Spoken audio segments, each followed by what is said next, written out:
Bismillahirrahmanirrahim. Assalamualaikum warahmatullahi wabarakatuh. Waalaikumsalam warahmatullahi wabarakatuh. Alhamdulillahirabbil alamin. Alhamdulillahilladzi wakafa.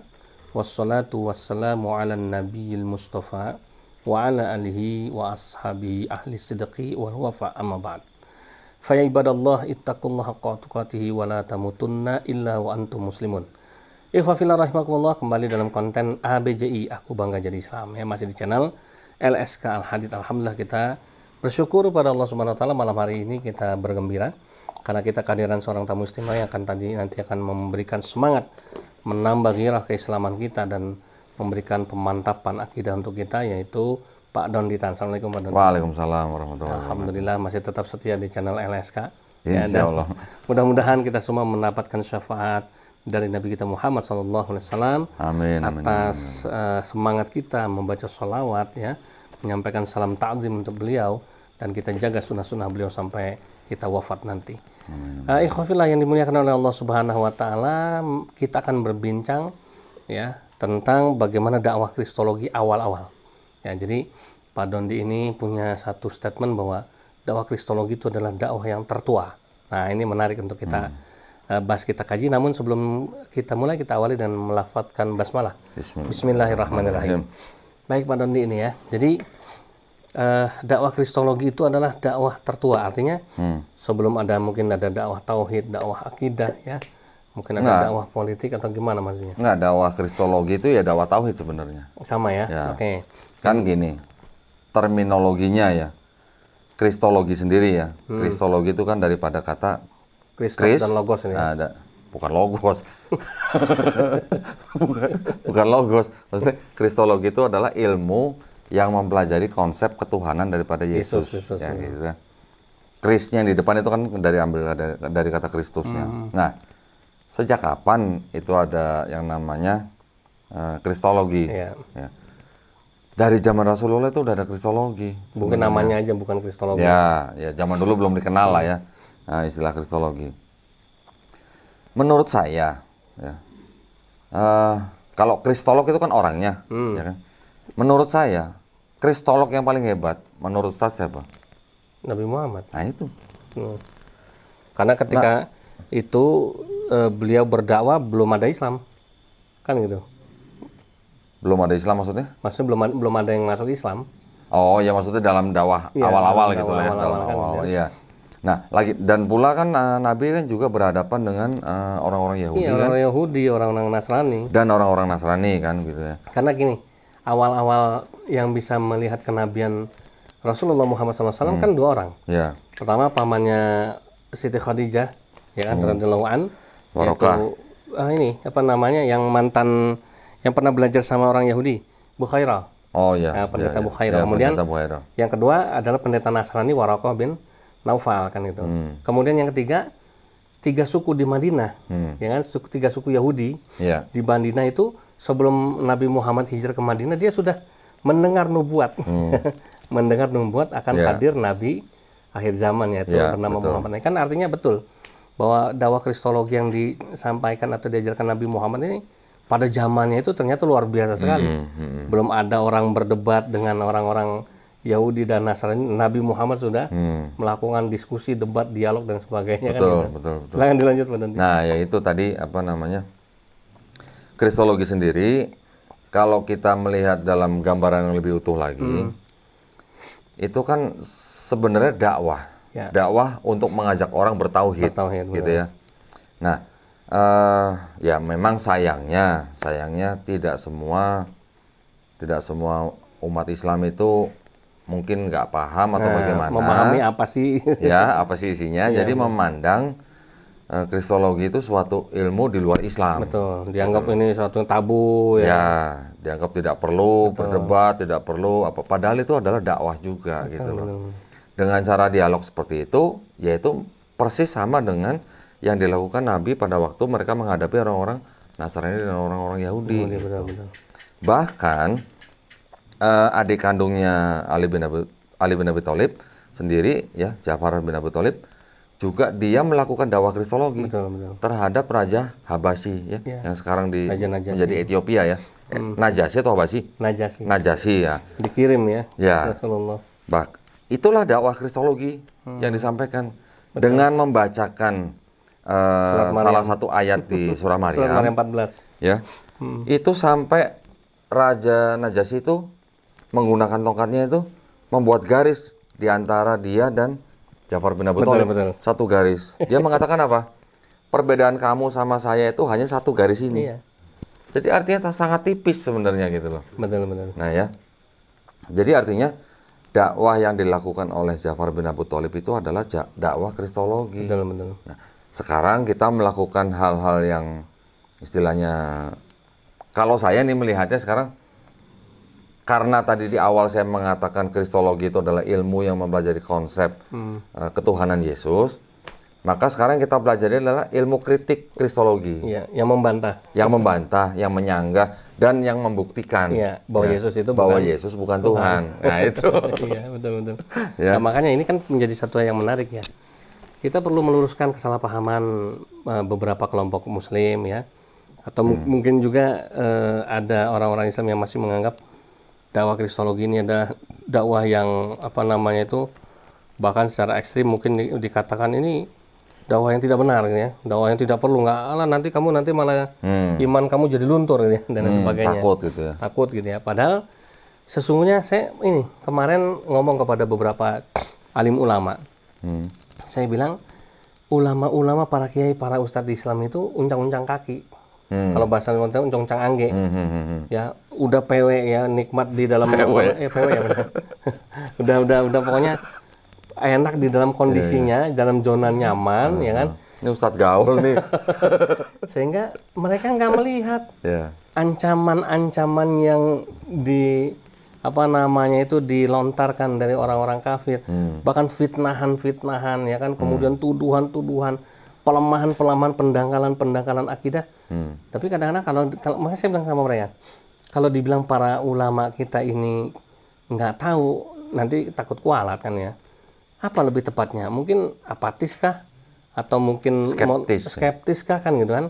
Nah ini yang perlu nih kan gitu. Sehingga jangan tutup mata gitu kan gitu. Bahwa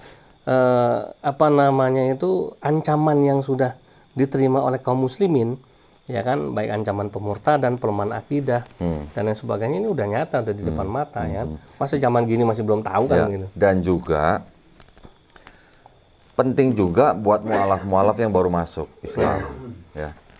Mereka ini kan pada waktu masuk Islam ini kan mereka sudah dalam tanda kutip ini terpapar dogma gitu ya. Dengan dogma. Bagaimana caranya kita membersihkan dogma bekas sisa-sisa membersihkan sisa-sisa akidah lama gitu loh. Itu sangat penting juga menggunakan ilmu kritik kristologi. Iya, karena banyak mualaf yang GMO, gagal move on. Dia di jeda mualaf 5 tahun. Ini temennya ABG tuh gimana sih? Gagal move on. Gagal move on kan ya. Tapi masih suka nyanyi lagu-lagu gereja daripada sholawat ya. Masih belum mau sholat, malah ada yang beberapa kali ikut Natal di gereja kan gitu kan. Nah, ini benar tadi dengan ilmu kritik kristologi ya, kalau dari kita dari YPM Tauhid ini mempromosikan satu istilah baru, bukan ilmu kristologi tapi ilmu kritik kristologi gitu ya, kepada para mu'alaf untuk tadi membersihkan sisa-sisa kekafirannya lah gitu ya, dogmatik-dogmatinya supaya bersih, dan nanti tinggal dimasukkan nilai-nilai keislaman. Tentu harus belajar ya prosesnya. Makanya harus belajar di pesantren ya kan. Nah, termasuk misalnya yang pada dimaksud penting nih para mu'alaf, bagaimana menghilangkan sifat-sifat egoismenya, temperamennya ya, kemudian asal ngomongnya itu juga penting ya, sehingga ditata lagi. Nah, pentingnya ilmu kritik kristologi itu bukan hanya menyasar teologisnya, Iya, betul. Tetapi yang paling penting itu adalah salah satunya adalah kritik teks. Nah, kritik teks itu apa? Kritik teks itu adalah kita mempelajari teks daripada kitab suci yang mereka pakai, yang mana kita mempertanyakan keabsahan, keaslian, kevalitan gitu ya. Nah, seperti itu kita pelajari. Nantinya akan terbuka semua. Bahwa ternyata ilmu kristologi yang dipunyai oleh saudara-saudara kita yang Kristen itu lebih banyak ternyata mengambil dari sisi teologis, Iya. gitu loh. Karena teologis tidak bisa dilawan dengan ilmiah, makanya otomatis teologis itu akan runtuh sendiri gitu loh. Iya. Dengan bukti-bukti yang Fakta-fakta, nyata, data-data. ya. Nah, data-data yang valid yang dikeluarkan oleh kalangan mereka sendiri, bukan kalangan kita loh. Yang bantah dia. Jadi yang data-data yang valid yang dikeluarkan oleh kalangan mereka sendiri untuk teks mereka sendiri. Iya. Ini orang-orang yang mungkin boleh saya bilang jujur ya. Iya. Bahkan ada beberapa sih sebenarnya. Ada kitab suci yang disebut dengan Bible itu, yang di dalamnya tuh ada catatan kakinya, ya istilahnya Footnote. kalau footnote ya. Di footnote itu menyatakan bahwa ayat-ayat ini di naskah-naskah kuno tidak ada. Tidak ditemukan. Ya. Di naskah-naskah yang terutama dan utama gitu, yang menjadi landasan diterjemahkan ke bahasa-bahasa yang kita kenal sekarang. Footnote itu sampai menyatakan begini, karenanya bagian ini pasti tidak asli. Sampai bisa begitu coba. Itu sebenarnya buat saya itu merupakan suatu kejujuran gitu. Iya. Ya. Jujur dalam arti secara ilmiah dan akademis. Betul. Ya, karena kan yang namanya teks daripada kitab yang dianggap sebagai kitab suci itu kan harus terbukti ya dari sejarahnya gitu loh. Dari sejarah penulisannya, penyalinannya, penerjemahannya, Naskah-naskah aslinya. naskah kunonya kita harus tahu gitu. Kenapa kita penting mempelajari itu? Supaya kita tahu ini teks dari mana, asli atau enggak gitu loh. Iya, Terus penerjemahannya benar atau enggak. Dan ayat yang ada footnote-nya itu ingat nggak tentang apa? 1 Yohanes 5 ayat 7. Nah, isinya Dan ada 3 saksi di surga, Yang bersaksi di Bapa, surga. Putra, dan Roh Kudus, dan ketiganya adalah satu. dan ternyata itu ayat Tidak asli. tidak asli. Cuma kenapa nggak ditulis palsu sekalian gitu ya? Tanggung. Ya, sekarang kalau tidak asli apa sih? Ya makanya cuman kalau kita ngomong kan jadi entar sangkanya berarti nuduh yang ini palsu kan gitu. Iya. Nanti kalau kita bilang palsu, ditanya balik ya, siapa yang memalsukan? Nah, mana yang aslinya? Mana aslinya? Nah, kalau kita pelajarin lebih dalam lagi ya, itu sampai ada yang bisa, karena kan kalau ahli-ahli kritik teks itu kan nggak cuma asal jeplak ngomong doang. Betul. Mereka mempelajari teks aslinya. Para ahli, Mereka mempelajari para peneliti, kodeks aslinya. Betul. Yang saya tahu, seorang guru ya, ini guru besar nih. Guru besar yang namanya Bruce Metzger. Ya, Bruce Metzger kalau nggak salah. Itu adalah gurunya daripada Profesor Bart Ehrman. Dia sampai bisa mengambil kesimpulan bahwa ayat itu dipalsukan oleh seorang Fransiskan bernama Freud di abad ke-16. Tahunnya saya lupa lah, 15 berapa gitu kan. Itu terjadi pada waktu salah seorang penyusun penyusun Bible berbahasa Yunani yang bernama Erasmus yang sedang menyusun Bible berbahasa Yunani dengan sebutan Textus Receptus. Iya. Disitulah mulai asal mulanya itu ayat itu timbul gitu. Di teks-teks yang sebelumnya di Codex Sinaiticus, Codex Vaticanus itu nggak ada. Iya. Nggak ada.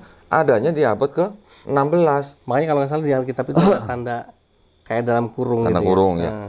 Coba bayangin, abad ke-16, 1600 tahun dari zamannya Yesus. Baru nongol gitu. Ini yang ngomong orang-orang kalangan mereka sendiri loh tadi. Bukan kita ya. Nah, kalau kita nggak tahu seperti itu, orang awam maksudnya ya, dibacain ayat seperti itu. Ini loh buktinya bahwa yang memberi kesaksian di sorga ada 3. Ya enggak, maksudnya bahwa bukti bahwa ayat ini yang membuktikan bahwa adanya Tritunggal. Gitu. Kan mana? Buktiin ayat Alkitab yang ada kata-kata 3 pribadi atau Tritunggal. Nih 1 Yohanes 5 ayat itu gitu loh. Padahal ternyata ada 3 pribadi menjadi satu gitu, ya kan? Karena selain daripada ayat itu, ayat satu lagi yang yang dianggap sebagai ayat Tritunggal yang pas dibaptis gitu ya. Matius 28 ayat 19. Yang pergilah jadikanlah semua bangsa muridku dan baptislah mereka dalam nama Bapa dan Putra dan Roh Kudus. Disebut lagi Tritunggal. Itu juga ayat sisipan. Yang itu disisipkan di abad kedua, yang 1 Yohanes 5 ayat 7 disisipkan di abad ke-16. Bayangin, dari abad kedua, abad 16. Jaraknya. Nah, gimana dong? Bible itu mengatakan karenanya bagian ini pasti tidak asli. Satu ya, mereka jujur ya. Iya. Memang itu Bible tidak diperjualbelikan, Iya, tidak diperdagangkan. Nah, mungkin itu memang untuk studi Bible, ya. Tapi dalam artian gini, yang belajar itu, kalau dia udah baca itu, ada teks yang tidak asli, apa sih yang terbayang gitu? Tetap percaya terus gitu. Sekarang saya tanya Ustadz Yusuf nih. Umat Islam percaya 100% bahwa Quran itu adalah firman Allah SWT. Betul. Ya. Kalau Seandainya. misalnya minggu depan nih, seandainya nih, ini seandainya nih. Ditemukan. Seandainya badan yang mempunyai otoritas ya mengenai Al-Quran menyatakan, ini seandainya nih ya, suatu hari nih Ada satu ayat menyatakan bahwa di dalam Quran ada satu ayat yang tidak asli. Gimana tak? Balik ke gereja lagi. Bubar jalan nggak? Iya. Aduh. Nah, gitu loh maksud saya. Betul. Kalau kita menganggap satu kitab yang dianggap suci atau kitab suci, tentunya harus bebas daripada yang namanya kesalahan seperti itu ya. Iya. Tidak boleh ada kontradiksi, tidak boleh ada ayat sisipan, atau tidak boleh ada ayat palsu atau tidak asli. Tidak boleh juga ada kesalahan ilmiah, ya kan? Tidak boleh juga ada yang namanya penerjemahan yang disesuaikan dengan teologis gitu loh. Iya. Ya, harus jujur maksud saya. Iya, betul. Mau contoh nggak penerjemahan yang nggak jujur? Mana lagi? Di Yesaya 7 ayat 14. Kata-kata di situ yang dipakai adalah dalam bahasa Ibrani-nya ya, itu adalah ha'almah. Ha'almah itu artinya perempuan muda. Ya.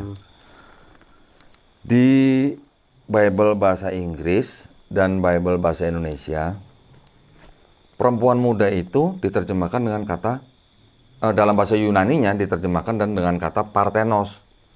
Parthenos itu artinya apa? Virgin. Atau perawan gitu. Apakah setiap perempuan muda itu pasti perawan? Ya belum tentu. Nah, kalau untuk perawan, kata dalam bahasa Ibrani itu beda, bukan ha'alma. Kata dalam bahasa Ibrani itu adalah betulah. Betulah artinya baru perawan atau parthenos. Virgin, ya. Nah, di bahasa Indonesia juga begitu. Ditulis dengan perawan. Buktinya apa? Di ayat lain, di Kejadian 2 ayat 8 kalau nggak salah ya. Itu juga ada kata ha'alma. Sama-sama ha'alma. Tapi artinya lain nih. Tetapi yang di 7:14 diterjemahkan dengan kata parthenos, yang di Kejadian 2 ayat 8 diterjemahkan dengan kata neanis. Neanis bahasa Yunani artinya perempuan muda. Parthenos di bahasa Yunani artinya perawan. Untuk satu kata Ibrani yang sama, ha'alma, yang satu diterjemahkan dengan neanis, yang satu diterjemahkan dengan parthenos. Udah beda terjemahan. Kenapa parthenos? Tujuannya apa nih parthenos? Karena ini dianggap sebagai nubuat untuk Yesus. Oh, Maryamnya. Nah, Maryamnya dianggap sebagai perawan. Memang betul perawan. Tetapi ayat yang di Yesaya 7:14 itu Kenapa? sebenarnya bukan untuk Yesus gitu loh. Iya. Kenapa dipakai untuk Yesus gitu loh? Kita umat Muslim juga percaya ya. Kita umat Muslim juga percaya bahwa Siti Maryam adalah seorang yang terjaga, perawan. Betul. Betul lah. Kita juga percaya itu. Tetapi bukan serta-merta terus kita mengambil kitab orang lain, kita terjemahkan dengan seenaknya atau sesuai dengan kepentingan teologis kita. Betul. Dianggap bahwa itu adalah sudah dinubuatkan. Nah, itu loh bedanya. Ini saya memberikan gambaran seperti ini supaya pemirsa juga paham bahwa kekristenan menggunakan kitab sucinya orang Yahudi yang disebut dengan Tanakh, diterjemahkan ke bahasa Yunani, yang disebut dengan Septuaginta, kemudian dijadikan perjanjian lama. Mereka juga punya beberapa gospel ya, yang ditulis oleh orang yang tidak diketahui siapa namanya, ditambah dengan beberapa surat dari murid yang lain dan juga surat dari Paulus, digabungkan dengan perjanjian lama itu menjadi Holy Bible gitu loh.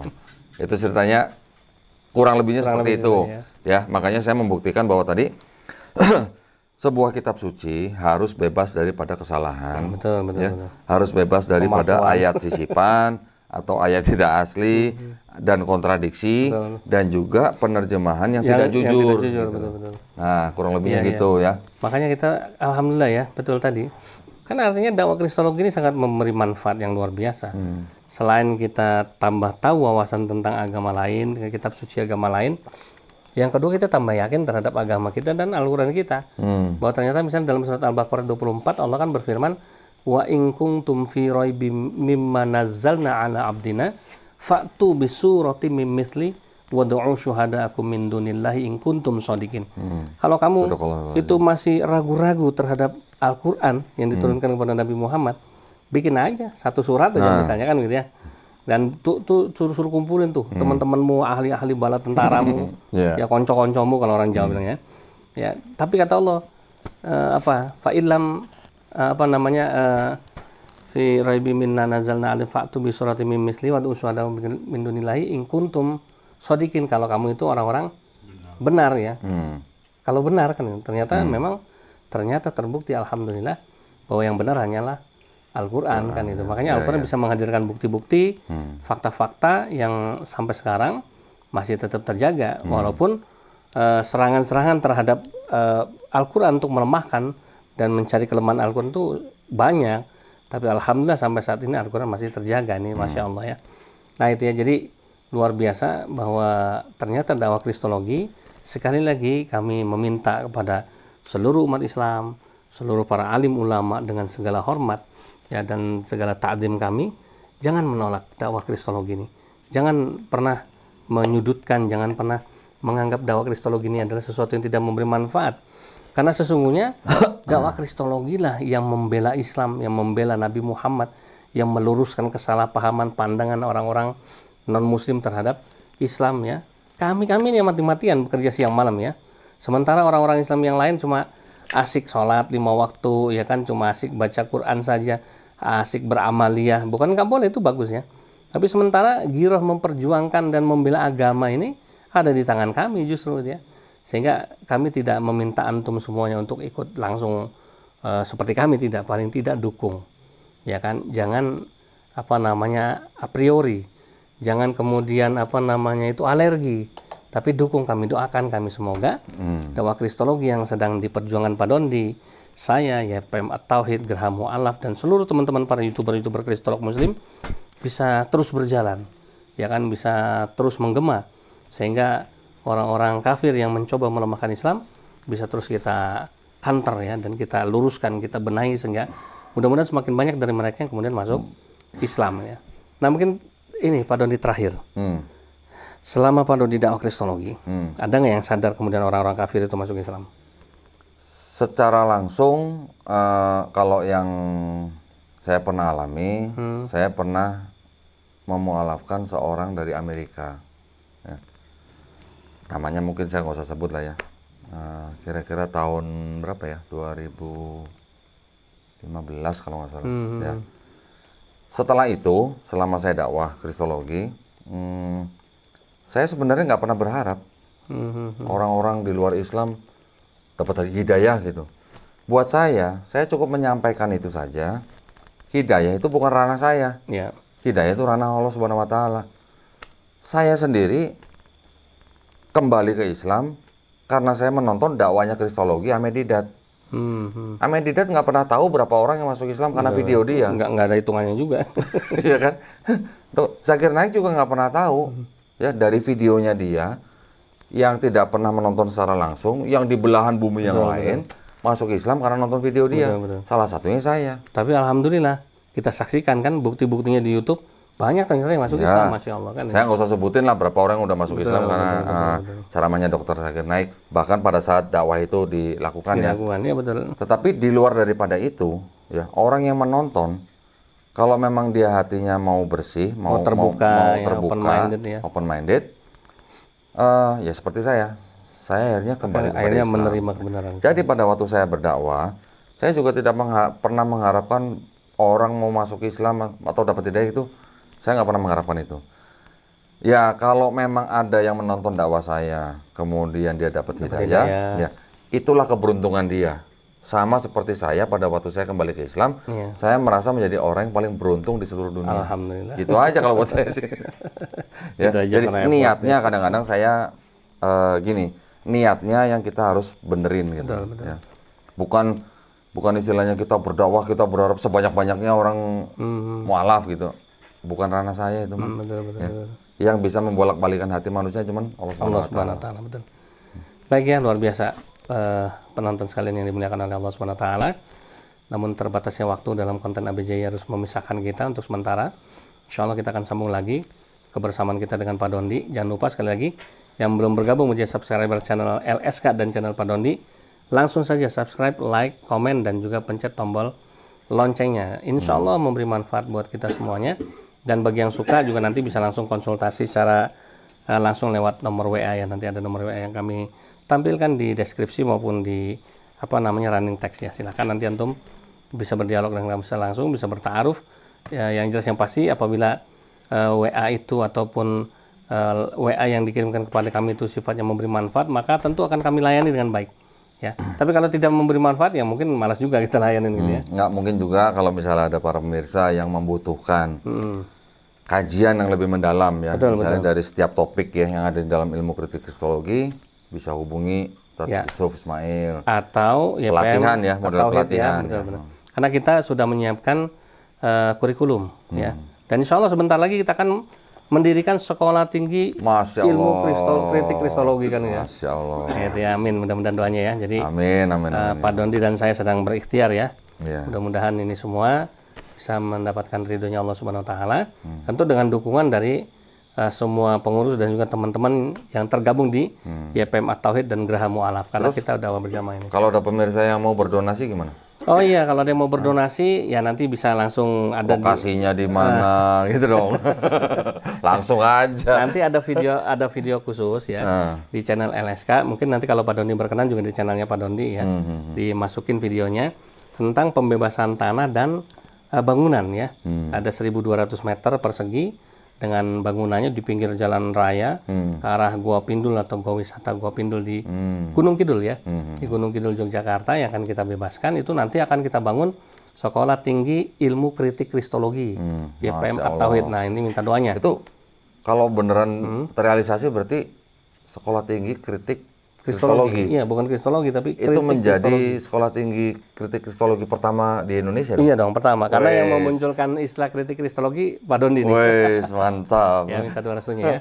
Karena kita siapkan kurikulumnya, pembelajarannya dan gratis ya. Kita fasilitasi semua yang mau belajar. Ya. Gratis, maksudnya gratis apanya? Iya, gratis, tidak berbayar mau belajar di situ gratis? Iya, gratis. Serius? Iya. Insya Allah kan itu. Masya Allah. Nah, apabila nanti itu semua pihak setuju, kita gratiskan hanya nanti apabila ada yang ingin berzakat, infak, sedekah untuk kelanjutan dari manajemen dari sekolah ini ya monggo. Apabila mungkin yang mau belajar adalah seorang mu'alaf yang memang betul-betul duafa ya gratis kita gratisin. Tapi misalnya ada orang yang memang saya mampu nih, ya saya mau belajar ya boleh juga ya. Tapi artinya itu sukarela, tidak kita target ya. Insya Allah mondornya ya, mondornya. Sehingga kita berharap mudah-mudahan antum semuanya bisa memberi support yang bermanfaat buat kita semuanya. Jazakumullah khairan katsiran. Terima kasih Pak Dondi atas ilmunya dan juga kunjungannya di channel kami. Kita akhiri dengan membaca doa penutup majelis. Subhanakallahumma rabbana wa bihamdika asyhadu an la ilaha illa anta astaghfiruka wa atubu ilaik. Terima kasih banyak. Mohon maaf lahir batin. Assalamualaikum warahmatullahi wabarakatuh. Waalaikumsalam warahmatullahi wabarakatuh.